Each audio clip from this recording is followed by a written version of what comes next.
Hello बच्चों, चलिए हमारा प्रश्न देखते हैं। हमारा प्रश्न यहाँ पर दिया है कि ग्लाइकोलाइसिस की क्रिया कहाँ होती है।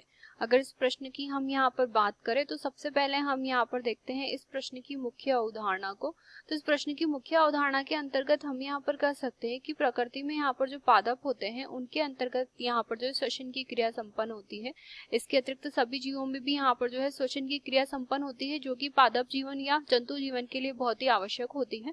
तो श्वसन की जो क्रिया होती है वो सामान्य रूप से यहाँ पर जो है अगर ऑक्सीजन की उपस्थिति में होती है तो उसे हम यहाँ पर ऑक्सीश्वसन के अंतर्गत रखते हैं, और इसके अतिरिक्त अगर यहाँ पर जो है ऑक्सीजन की उपस्थिति ना हो तो उसे हम यहाँ पर जो है अनऑक्सीश्वसन के अंतर्गत रखते हैं।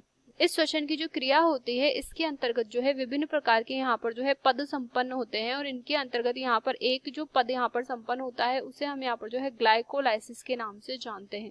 अब अगर हम यहाँ पर बात करें ग्लाइकोलाइसिस की, तो यह जो क्रिया होती है सामान्य रूप से कोशिका के अंतर्गत यहाँ पर संपन्न होने वाली क्रिया होती है, क्योंकि श्वसन की क्रिया जो होती है कोशिका के अंतर्गत ही संपन्न होती है।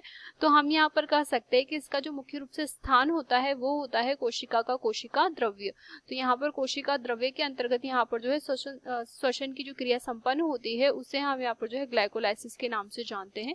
अगर ग्लाइकोलाइसिस की बात करें तो इसे हम यहाँ पर जो है ईएमपी पाथवे के नाम से भी जानते हैं। अगर ईएमपी पाथवे की हम यहाँ पर बात करें तो इसको 3 वैज्ञानिकों के द्वारा यहाँ पर खोजा गया था, जिसमें यहाँ पर मुख्य वैज्ञानिक थे पार्नास।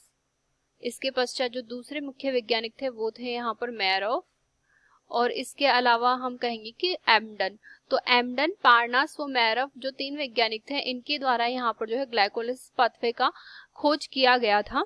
इसके अतिरिक्त अगर हम यहाँ पर बात करें कि किस प्रकार से ग्लाइकोलाइसिस की क्रिया यहाँ पर संपन्न होती है, तो जो ग्लाइकोलाइसिस की क्रिया यहाँ पर संपन्न होती है इसका अर्थ होता है कि इसमें यहाँ पर जो है ग्लाइको का अर्थ है शर्करा और लाइसिस का यहाँ पर अर्थ है शर्करा को तोड़ना।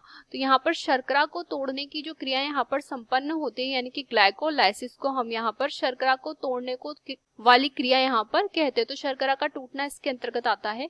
अगर इसकी बात करें तो इसका जो प्रारंभन होता है वो प्रारंभन यहाँ पर जो है कोशिका द्रव्य में ग्लूकोज की उपस्थिति से होता है। तो यहाँ पर ग्लूकोज का टूटना प्रारंभ हो जाता है, और इसके अतिरिक्त ग्लूकोज के टूटने से यहाँ पर जो उत्पाद निर्मित होता है उसमें यहाँ पर जो है पायरुविक एसिड का निर्माण होता है, पायरुविक अम्ल का यहाँ पर निर्माण होता है।